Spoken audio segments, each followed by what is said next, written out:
అందరికీ నమస్తే. ప్రస్తుతం నాతో పాటు స్టూడియోలో ఉన్నారు ప్రముఖ రాజకీయ సామాజిక ఆర్థిక విశ్లేషకులు మధుసూదన్ రెడ్డి గారు. వారితో మాట్లాడదాం.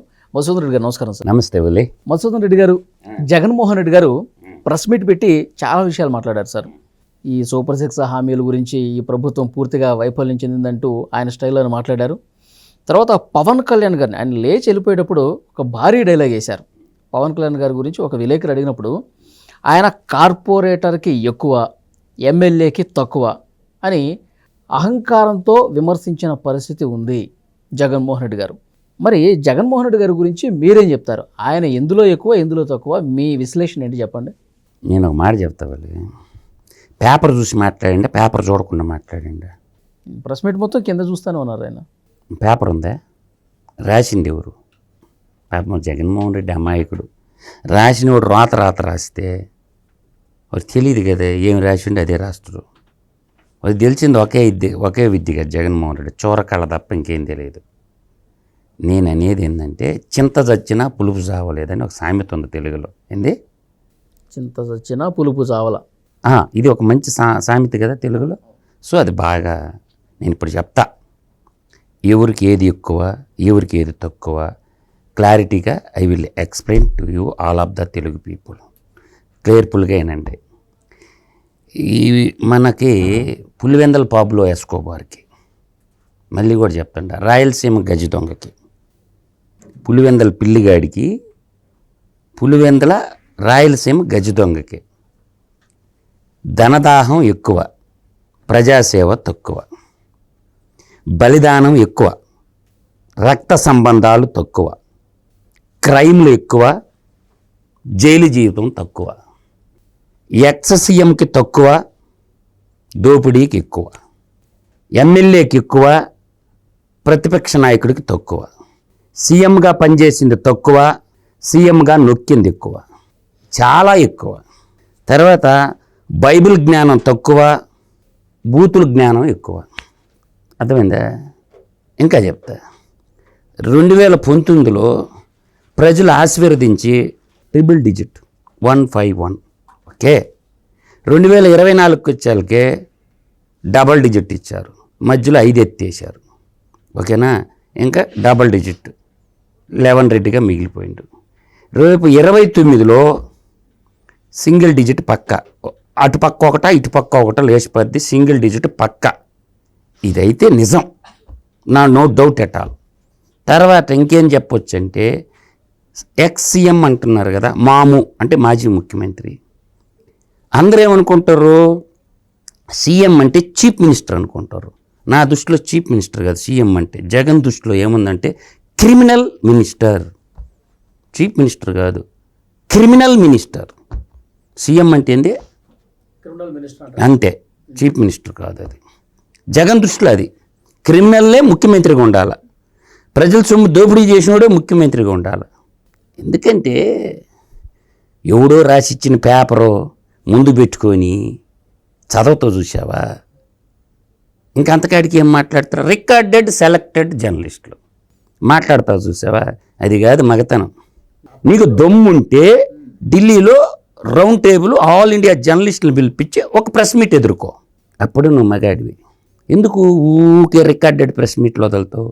ఢిల్లీలో ఒక ప్రెస్ మీట్ పెట్టు, జర్నలిస్ట్ రౌండ్ టేబుల్ సమావేశం పెట్టు, ఆల్ కైండ్ ఆఫ్ జర్నలిస్టులు పిలువు, ప్రతి ప్రశ్నకి నువ్వు ఆన్సర్ చెప్పు. ఎలా 11 మంది ఎమ్మెల్యేలు ఉంటే అసెంబ్లీకి పోకుండా, రూల్ బుక్ చదువుకోకుండా, నాకు హోదా ఇయ్యలేదు నేను పోలేదు, ఎందుకురా ఏడుపు? చేతగాని ఏడుపు. ఎందుకంటే ఈ చేతగాని ఏడుపు నేను చెప్తాను వాళ్ళే. ఎందుకంటే 72, 77లో కూడా ప్రతిపక్ష హోదా లేదు ఏపీ అసెంబ్లీలో, ఉమ్మడి ఆంధ్రప్రదేశ్లో. అగైన్ 94, 95 మధ్య కూడా లేదు. ఎందుకో చెప్పనా? ఎన్టీ రామారావు ప్రపంచంలో కాంగ్రెస్ పార్టీకి 26 వచ్చినాయి 294లో. ఆ రోజు రాజశేఖర రెడ్డి కాడి కింద పడేస్తే ఏమైంది తెలుసు నీక? పెద్దమ్మ తల్లి ముద్దుబిడ్డ, జూబ్లీ హిల్స్ పెద్దమ్మ తల్లి ముద్దుబిడ్డ అయినటువంటి పీజీఆర్ జనార్దన్ రెడ్డి గారు ఎత్తుకున్నారు. ఏం తగ్గలేదే, మాట్లాడాడు ఆయన అసెంబ్లీలో. ప్రజా సమస్యలు గళమెత్తి తినిపించాడు ఆయన. అంటే చేతగాని చావజచ్చిన మాటలు మాట్లాడకూడదు ఎవడు కూడా. హోదా ఇస్తేనేంది ఈగిపోతేనేంది, నువ్వు పోయి మా అసెంబ్లీలో కూర్చొని మాట్లాడు. అవమానిస్తే బరాయించు. నువ్వు అవమానించి వికటాస్యం చేసింది బరాయించిండు కదా గతంలో. పవన్ కళ్యాణ్ బరాయించిండు, అచ్చెన్నాయుడు బరాయించిండు, చంద్రబాబు నాయుడు బరాయించిండు, చంద్రబాబు నాయుడు కుమారుడు బరాయించిండు, తర్వాత కొల్లు రవీంద్ర బరాయించిండు. బరాయించినోడు ఎవడో చెప్పరాదా? నీ మిడతల దొండు, నీ జే గ్యాంగ్ ముట్ట. ఇట్లా చెప్పిన ఎగ్జాంపుల్ ఏంటంటే ఢిల్లీలో భారతీయ జనతా పార్టీకి 3 స్థానాలు వచ్చినాయి, ఆప్కి 67 స్థానాలు వచ్చినాయి. ఆపు బీజేపీకి ప్రతిపక్ష హోదా ఇవ్వలేదా? వాళ్ళు ఏమైనా నంబర్లు చూసారా? 10% చూసారా అని మాట ఎగ్జాంపుల్ ఇచ్చాడు. ఇప్పుడు బడికి పోయినోడు చెప్పొచ్చు, బొలుపు మాటలు మాట్లాడోడికి ఏం చెప్తారు? అర్థం కాలా? అడుక్కోవటమేంద్రా బాబు, ప్రజలిస్తే తీసుకో, అది తెలీదు. ప్రజల్ని ఎర్రి పుష్పాలు చేస్తుండు. అసలు ఏం చేయలేరు. హైకోర్టు జడ్జి గారు కూడా ఏం చేయలేరు. సుప్రీంకోర్టు జడ్జి కూడా ఏం చేయలేడు. Speaker one kind of judge. Speaker నిర్ణయం ఫైనల్ అంతే. చదువుకోరా బాబు, బడికి పోయి ఎవరన్నా పొలిటికల్ సైన్స్, మీ గురువు గారు ఉన్నారు కదా ప్రొఫెసర్ నాగేశ్వరరావు, అడుగు రూల్ పొజిషన్ చెప్తాడు నీకు. ఎవడు చెప్తాడు కబుర్లో? 5వ లోక్సభ, 7వ లోక్సభ, 8వ లోక్సభ, 16వ లోక్సభ, 17వ లోక్సభలో లేదు ప్రతిపక్షం, పార్లమెంట్లోనే లేదు. ఏం వాడు బాలా నాయకులా? రాహుల్ గాంధీకి ఉన్నదా మొన్న ప్రతిపక్ష హోదా? మొన్న వచ్చింది. ఏది 99 సీట్లు రాబట్టి మొన్న వచ్చింది. 54 ఉండాల.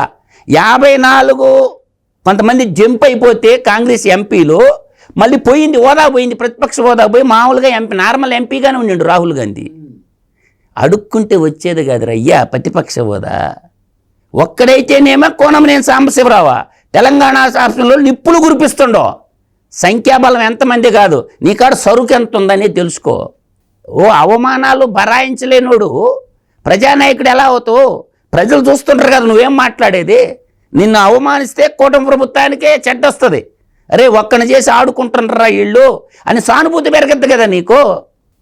నీకైతే సానుభూతి పెరగద్దు కదా, కోసమైనా రావచ్చు కదా. అంటే నీ దగ్గర సరుకు లేదు. ఎందుకంటే 5 ఏళ్ల పాటు నాకాల్సిందంతా నాకేసిండు. ఇవాళ ఒక్కొక్కరు జైలుకు పోతారు, చట్టబద్ధంగా కట్టకట్టాలు లెక్కెడతారు.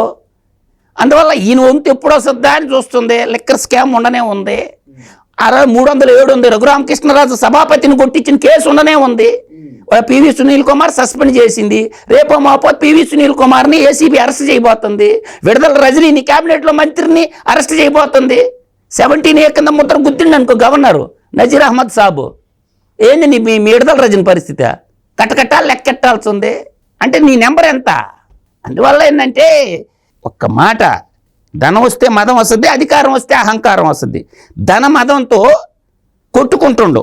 ఎన్ని రోజులు కొట్టుకుంటాడు?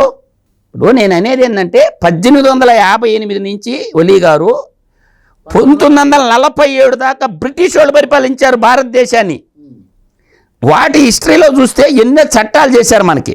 1 by 1 చెప్తాను ఒలీ గారు. ఏనండి, ఒకటి ఫస్ట్ ఏం చేశారంటే secretary of the state of ఇండియాలో బ్రిటిష్ పార్లమెంట్ ఒక ఎక్సర్సైజ్ చేసి అప్పుడు వైస్రాయ్ ఆఫ్ ఇండియా ఏం చేశారంటే ఇండియన్ కౌన్సిల్ యాక్ట్ 1861 చేశారు. అప్పుడు బంగ్లాదేశు, పాకిస్తాను, భారతదేశంలో అంతర్భాగంగా రూల్ చేయటం కోసం ఇండియన్ కౌన్సిల్ యాక్ట్ 1861 కింద రూల్ చేశారు.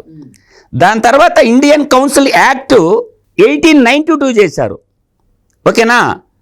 ఈ బ్రిటిష్ ప్రావిన్సు అంటే రాజరిక వ్యవస్థలు 3 ఉన్నాయి. ఒకటి ఏమన్నది, జునాగఢ్ ఒకటి, జమ్మూ అండ్ కాశ్మీర్ ఒకటి, హైదరాబాద్ నిజాం ఎస్టేట్, 3 స్వతంత్ర రాజ్యాలు ఉన్నాయి. మిగతా అన్ని సంస్థానాలు ఉన్న బ్రిటిష్ వాళ్ళు పన్నులు కట్టేవాళ్ళు. 567 సంస్థానాల్లో బ్రిటిష్ వాళ్ళు కప్పం కట్టేవాళ్ళు. సంస్థానాలు కాకుండా, స్వతంత్ర రాజ్యాలు కాకుండా, Junagadh, Jammu and Kashmir and Nizam state కాకుండా 567 సంస్థానాలు ఉన్నాయి. ఈ బ్రిటిష్ వాళ్ళకి ఈ చట్టాలన్నీ వర్తించాయి ఆనాడు. ఆ తర్వాత ఇంకా చూసుకుంటే ఇండియన్ కౌన్సిల్ యాక్ట్ 1909 ఒకటి చేశారు. తర్వాత the government of India Indian councils act 1909 ఒకటి. దాని తర్వాత గవర్నమెంట్ ఆఫ్ ఇండియా యాక్ట్, ఇది బాగా గుర్తుపెట్టుకోవాలా, 19 ఉంటుంది అనమాట. ఇది ఒక చట్టం చేశారు. తర్వాత central legislative assembly, parliament house, ఇప్పుడు న్యూఢిల్లీకి సంబంధించింది ఏదైతే బిల్లు ఉందో ఇది 1927లో ఒకటి ఉందన్నమాట. ద ఇండియన్ ఇండిపెండెన్స్ యాక్ట్ 1947 ఒకటి ఉంది. The Indian independence act 1947 parliament చేసింది అక్కడ. ఇట్లా ఇంకోటి ఉంది మనకి, గవర్నమెంట్ ఆఫ్ ఇండియా 1935 ఒక యాక్ట్ ఉంది. నీకు తెలుసుగా జగన్మోహన్ రెడ్డి చట్టాల గురించా? ఈ 3 చట్టాల గురించి నీకు తెలుసా? ఎప్పుడన్నా చదివినవా? 19 అర్థమైంది, అదొక చట్టం. ఇండియన్ గవర్నమెంట్ యాక్ట్ వచ్చి 1935 అదొక చట్టం. తర్వాత ఇండియన్ ఫ్రీడమ్ యాక్ట్ ఉంది ఒకటి 1947. అవి 3 చదువుకొని చావు ముందు. నీకు రాజ్యాంగం తెలియదు. నీకు తెలిసిందల్లా దోపిడీ చేయటం, ప్రజల సంపద కొల్లగొట్టడం, దోచుకోవడం, దాచుకోవడం. నీకు ప్రజాసేవ ఆడ తెలుసు.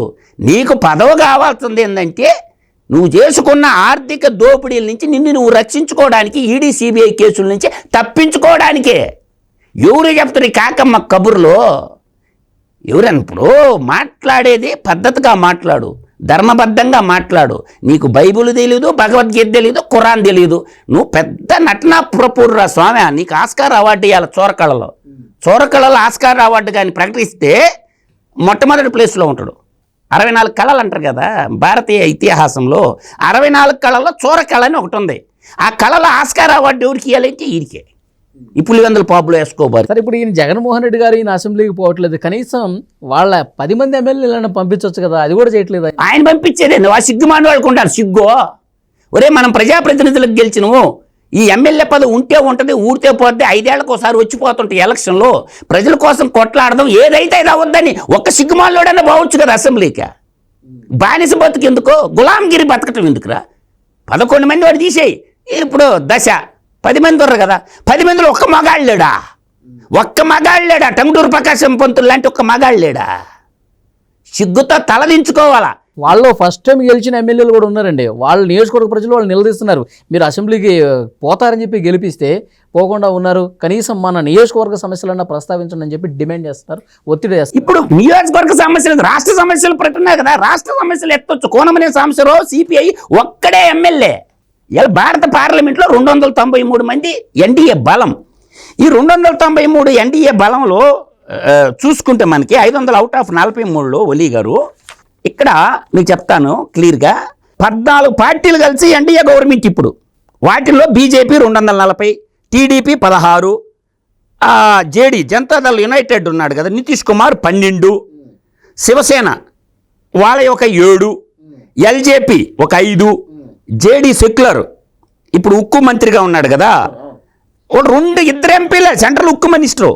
Janata Dal S secular Deve Gowda party, మాజీ ప్రధానమంత్రి వాళ్ళ పార్టీ. ఆర్ఎల్డి 2, ఏడి 3, తర్వాత AGP 1, AJSU 1, HAM secular 1, NCP 1, SKM 1, UPPL అనేది 1. ఈ 14 పార్టీలు కలిసి ఎన్డీఏ. జనసేన కూడా ఉంది 2. అదే చెప్తున్నా, అదే చెప్పాను కదా జనసేన అని. ఇట్లా నీకు నేను అనేది ఏంటంటే ఒక 14 పార్టీలు కూటమి కలిసి 293తో పరిపాలన చేస్తున్నారు. ప్రతిపక్షం వచ్చాక 249 మంది ఉన్నారు, 22 పార్టీలు. అదర్స్ వచ్చేసరికి ఇంకొక 11 మంది ఎంపీలు ఉన్నారు. ఆ 249, ఈ 11, 293, 543 సభ్యులు పార్లమెంట్లో ఉన్నారు. నాయకుడు, ప్రజానాయకుడు గళమెత్తి మాట్లాడాల. అవమానాలు మా నాన్న చెప్పేవాడు నాకు, మీసాలైన కనుపూరి బాపిరాజు. మా నాన్న ఏరాభిమాని ఆయనకి. ఆయన ఓట్లు అడగని పోయేవాడంట. అది నిజమో అబద్ధం నాకైతే తెలియదు. మా నాన్న చెప్పింది చెప్తుండ, నేనైతే తిన్నది కాదు అనంటే అందరూ పోయేది తిట్టేవాళ్ళంట.